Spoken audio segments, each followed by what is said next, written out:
On June 12, 2021, one of Kenya's most recognizable security experts, Mwenda Mbijiwe, vanished while on his way home. Mwenda ako hai na nataka nidhibitishe ya kwamba hata wakati nilienda kwa DCI Kinoti, kuna senior officer aliniambia, because you are the biological mother of Mwenda Mbijiwe. Coach me, you are the biological mother of Mwenda Mbijiwe. This is the right place na utaambiwa ukweli wa kijana yako. This was a year after the disappearance of Dafton Witiki, the Dusset D2 hero and renowned marksman. No body, no ransom, no answers.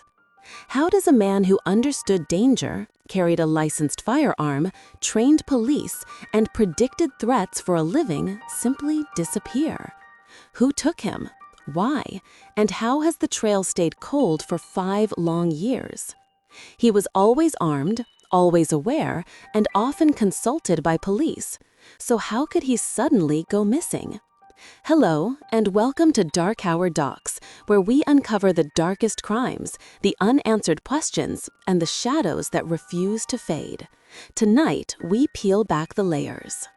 In this episode, we follow the trail into the shadows he walked in, the high-stakes security world, the controversial political work, the whispered connections to undercover operations, and the dangerous enemies made when you stand between powerful people and their secrets. In this episode, we ask whether Mwenda Mbijiwe disappeared because of who he was or because of what he knew.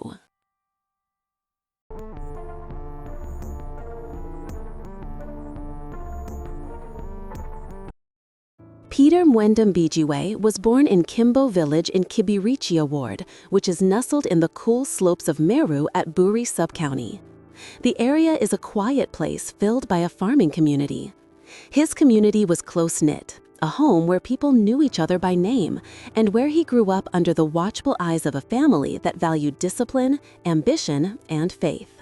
From a young age, Mwenda stood out. He was smart, alert, and social. He often loved thinking beyond the borders of his small village, and this would clear the path to his future success. So, when he joined the Kenya Air Force, his life changed completely. Here, he trained hard, climbed ranks, and eventually became a commander in the Air Defense Control Unit. This was a role that demanded precision, discipline, and having nerves of steel. To those who served beside him, Mwenda was focused, meticulous, and ambitious. However, to his family, he was warm, protective, and deeply connected to home. After serving his country in uniform, he seamlessly transitioned to civilian life, but not to the peace that comes with civilian life. At least, not yet.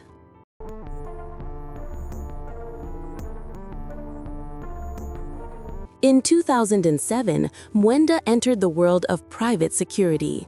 He founded Eye on Security Limited, a consultancy security company. They offered counter-terrorism analysis, risk assessment, and training. At the time, terrorism threats in Kenya were rising, and an expert like him was needed. The government needed voices that could break down complex intelligence into clear public warnings. So, Mwenda was that voice. Soon, he became a household name. TV stations called him almost daily, and almost all panel shows wanted him. Newsrooms leaned on his interpretation of terror threats, border security, radicalization patterns, and police response strategies. If it is a local situation, then it means the government or the country has the capability and the capacity to go out and fight this situation. And so if it's a local network, then they can go after them. If it's Al-Shabaab, then it means we may have to employ regional support and international support to really... His academic credentials helped a lot. He held a bachelor's degree in armed conflict and resolution from the University of Nairobi. He also had a master's in national security and diplomacy from Tel Aviv University, one of the world's toughest training grounds. By 2017, he was so popular and respected that he even ran for Meru governor. Well, he lost, but he came close, and this was proof of how far he had come from Kimbo village. Was 3.5. Why? Because as the government has aptly said, which I agree to a very large extent, we've abandoned, or rather for the last 20 years plus, we kind of did not invest in our security infrastructure. But behind the polished suits, deep voice, and sharp analysis, a darker, messier, more complicated world was forming around him. A world that would eventually swallow him. This is because every powerful man has a shadow, and Mwenda's was long and dangerous. This is where his story crescendos to shadows, crimes, and mystery. The first major crack appeared in May 2018. This what people came to know as the Kilimani heist. On 17 May 2018, the family of Mabior Garang, a former South Sudan minister of water and the son of the legendary John Garang, were preparing lunch at their Kilimani home. Then chaos unfolded. 4 armed men stormed into their house. The attackers, violent and intentional, shouted and tied everyone except the 3 house helps. In minutes, these robbers had emptied the home of all valuable items. These were 95,000 shillings, $28,000, 7 gold necklaces, 3 sets of gold bangles, 12 gold rings, 4 gold watches, and 10 iPhones. Afterwards, the thieves fled with the 3 house helps. The house helps were later traced abandoned in a location and were interrogated. They were involved in the heist, and one of them broke under pressure. She named the gang leader in the operation. His name was Matthew Muhatia Namasaka. Matthew was a bouncer, a man with a long and questionable CV. The mystery did not end here.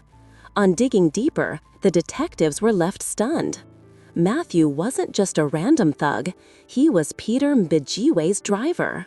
The same Mwenda who worked by being a consultant for the police, trained officers, and carried a licensed gun. The fact that he addressed crime and terrorism on national television set off alarm bells. Why would his personal driver be leading a violent armed robbery? The police were baffled and questions mounted. Was Mwenda connected? Was he unaware of his driver's involvement? Was his driver using him for cover? Or was this a sign of deeper and murkier dealings? Despite this web of coincidence, Matthew refused to snitch. He did not say a word. He went to court, posted 500,000 shillings bail, and walked out. This was just less than a quarter of the items they had looted in Kilimani. And once again, justice refused to show up in this country. But police had their eyes firmly fixed on Peter Mbijiwe. As if that was not enough, he would yet be tied in another scandal involving large sums of cash. This next scandal would come from a very different world. Mwenda was charged with receiving 150,000 shillings from a man named Fadili Abdi Mohammed after promising to secure Fadili's sister a job at the United Nations. This was a classic employment promise con case, a common transgression in this corner of the globe. However, he denied any wrongdoing and was released on 50,000 shillings bail. This was yet another dent to his reputation that left the DCI baffled. Why was a respected security consultant falling into such small, dirty traps? This was not the end. Fast forward to May 2021, a month before his vanishing, he hired a Toyota Fielder number plate KCP from Nyandoro Safaris. He did not explain where he was going to the owners of the vehicle. Now the car's tracking signal was that he had drove to Kitale, near the home of, again, his driver, Matthew Muhatia.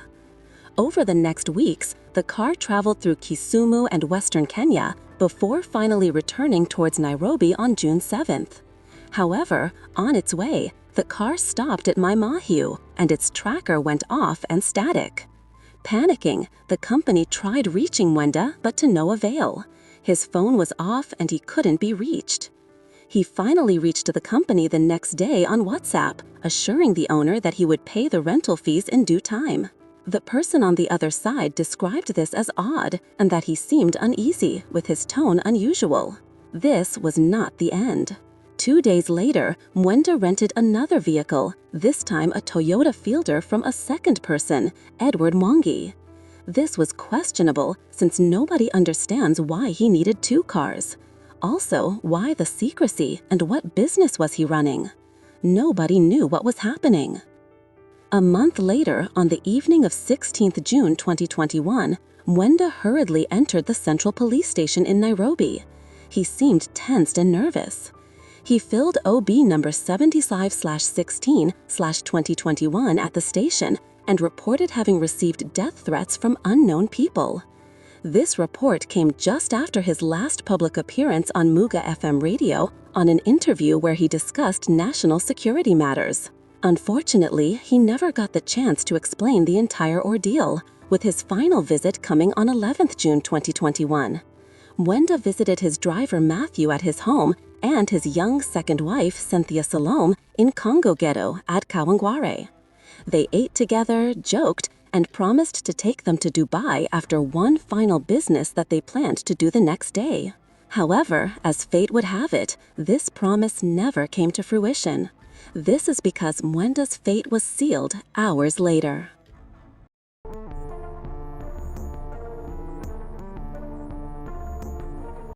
On June 12, 2021, Miss Jane Gatwiri prepared a sumptuous meal for her son, Mr. Mwenda Mbijiwe, and waited for him. As hours passed by, Jane started getting worried, and she had received no communication from her son. That same morning, Mwenda and Matthew had left Nairobi in a vehicle heading towards Meru. At Roysambu, the car was intercepted by unknown people. Witnesses saw men, believed to be from a security agency, pull them out and force them into another vehicle. Then they disappeared. There was no CCTV footage, no official acknowledgement, no arrests, nothing. Days later, one of the vehicles he had hired was found abandoned near Tattoo City and his phone switched off since the morning of the abduction. A month later, something eerie happened. Using his WhatsApp account, Mwenda suddenly left all the groups he had ever joined. This happened automatically, quietly, and in seconds. His family and friends panicked, and everyone was left in shock. Nobody knew what to think, as this was the only digital signal since his disappearance. Was it him, or was it someone with access to his phone? Why did a security analyst suddenly disappear alongside a man who had several court cases and had been warned to stay out of Nairobi over his criminal record? Besides, in 2022, while campaigning, the previous deputy president, Rigathi, addressed the family. He hinted that Mwenda was being held by powerful, untouchable people and promised that once in office, he would ensure Mwenda's return.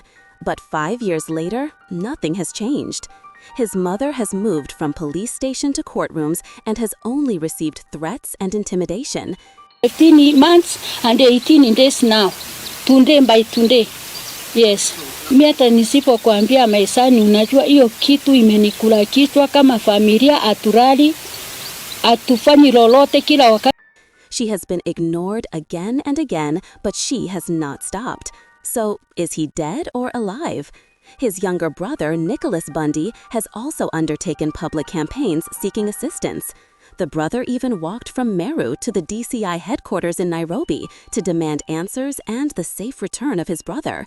And until someone talks or confesses, we will never know. The mystery of Peter Mwenda Mbijiwe will remain one of Kenya's darkest, deepest, and most politically sensitive disappearances in recent memory. This has been Dark Hour Docs. Thank you for watching.